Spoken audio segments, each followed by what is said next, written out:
What's up, everyone? Terry Mandangle here. Going to break down the Week 4 early slate, all of the 1 o'clock games. We're going to start with Carolina and Tampa Bay. I'm going to give you all of the top picks and the top fade from every team.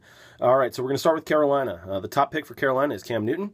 He's coming off 2 great games. The Tampa Bay defense has been average at best so far this year. Cam Newton's had at least 30 yards rushing in every game. That should probably be his floor for every game that he plays. I can expect about 250 yards and 2 touchdowns from him this week.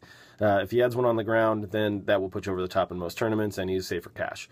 Moving on to the fade for Carolina, that's going to be Jonathan Stewart. He's not been running very well this year. He hasn't topped 65 yards in any game this season. He's not a target in the passing game. He doesn't score touchdowns because he gets them all vultured by Cam Newton and Mike Tolbert. So I will be fading Jonathan Stewart. Moving on to Tampa Bay. The top pick for Tampa Bay is no one. Do not play anybody from Tampa Bay's offense this week.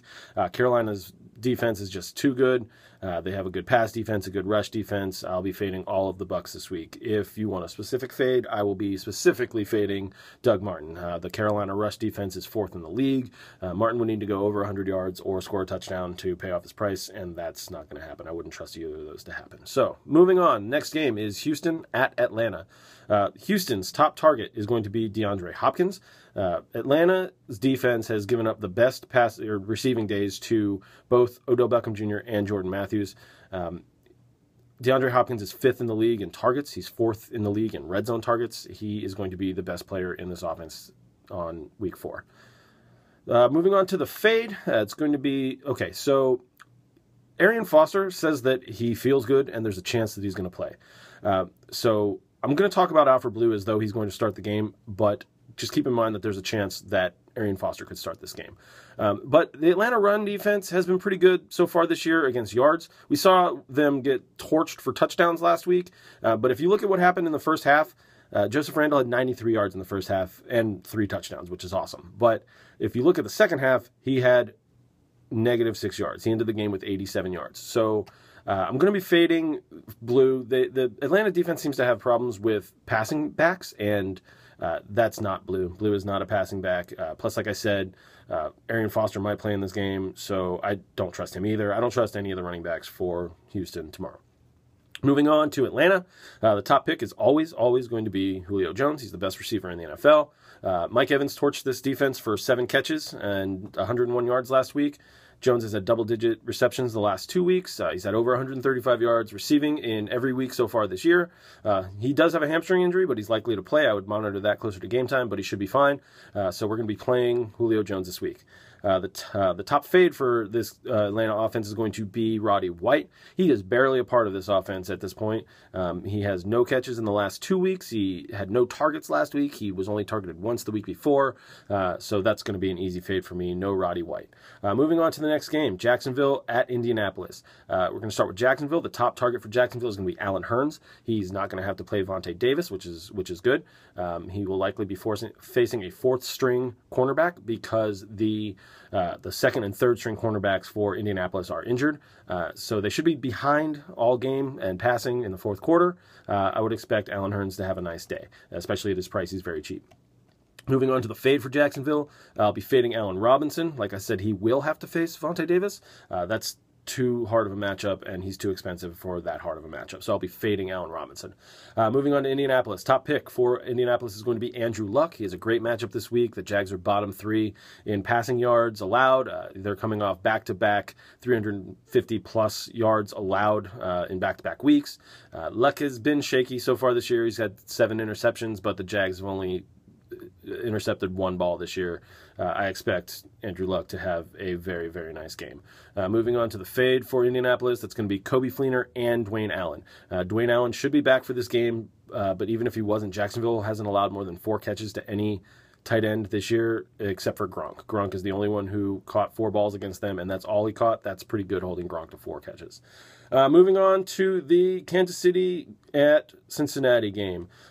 Kansas City, top choice is going to be Jamaal Charles. Cincinnati has had some problems with receiving backs the last couple of weeks. Charles is very heavily targeted in this passing offense. He's 2nd in the league in targets for running backs and red zone targets for running backs.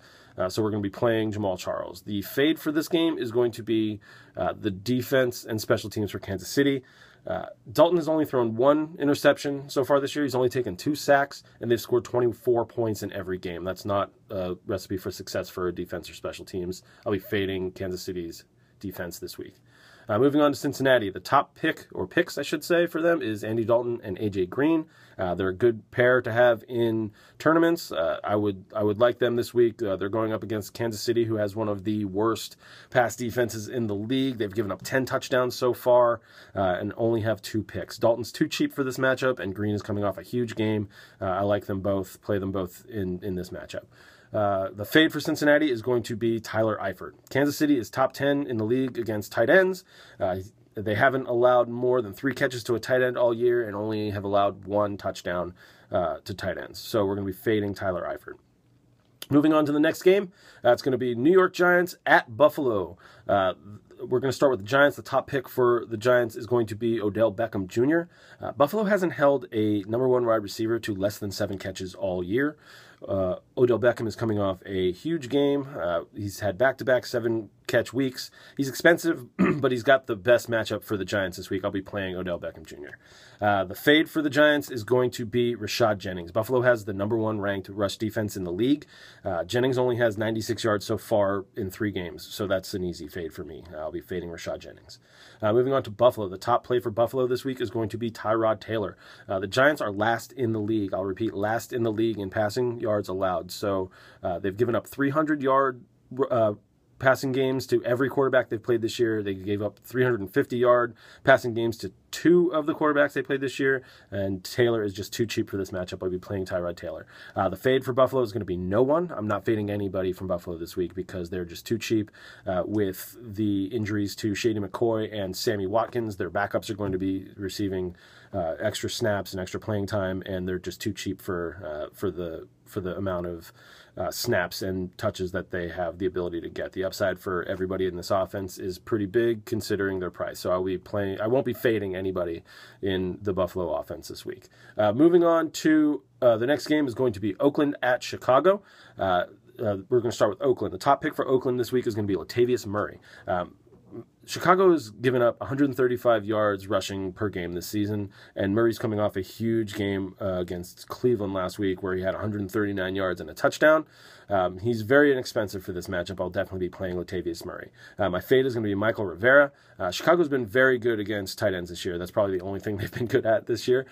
So if you take away the Jimmy Graham game from last week, they haven't allowed very many good tight end games. So Rivera hasn't had much success on top of that. He's only got 4 catches this year for 19 yards. He's cheap, but he's definitely not worth it. We're going to move on to Chicago. The top pick for Chicago is going to be Martellus Bennett. Oakland has been torched all year by tight ends. It started in week 1 with Tyler Eifert, and it just continued right up until last week. Gary Barnidge, you know that name? You shouldn't because he's not very good. But last week he had 100 yards and a touchdown against this defense. So Bennett should definitely see more targets with Alshon Jeffrey out. I'll definitely be playing Martellus Bennett this week. The fade for this week for the Bears is going to be Eddie Royal. Jimmy Clausen looks like he's going to be starting this game again. I don't trust any of the wide receivers in this offense with Clausen at the helm. I don't mind Bennett because he's going to be a safety blanket, but the rest of the passing offense should probably be avoided. Moving on to the next game, last game on this slate is Philadelphia at Washington. The top pick for Philly is going to be Jordan Matthews. Washington has pretty good this year so far against the pass, but they're going to be without D'Angelo Hall, and it looks like Chris Culliver is going to miss the game as well with an injury. That should open up room for Matthews in the passing game. He's had at least 6 catches in every game this season. I'll be playing Jordan Matthews. My fade is going to be DeMarco Murray. I don't know what's wrong with DeMarco Murray this year, but he's only got 11 more rushing yards than I do, and I don't play in the NFL. So Washington has the 3rd ranked rush defense. I will not have any DeMarco Murray this week. Moving on to Washington. The top play for Washington is going to be Pierre Garçon. Philadelphia has been shredded by number 1 receivers all year. No Deshaun Jackson means more touches for him. He's got a fair price. He's had 5 catches in every game. I'm going to be playing Pierre Garçon is the top pick from this offense. Moving on to the fade, that's going to be Alfred Morris. Philly has the 7th best rush defense in the league, and Morris has seen his touches decrease every week. He's barely a part of the offense as well at this point. So I'm going to be fading Alfred Morris. All right, that's going to cover all of the early slate games. We'll be back a little bit later with the late slate and the primetime games. Until then, good luck in all your tournaments and win all the monies. See you guys.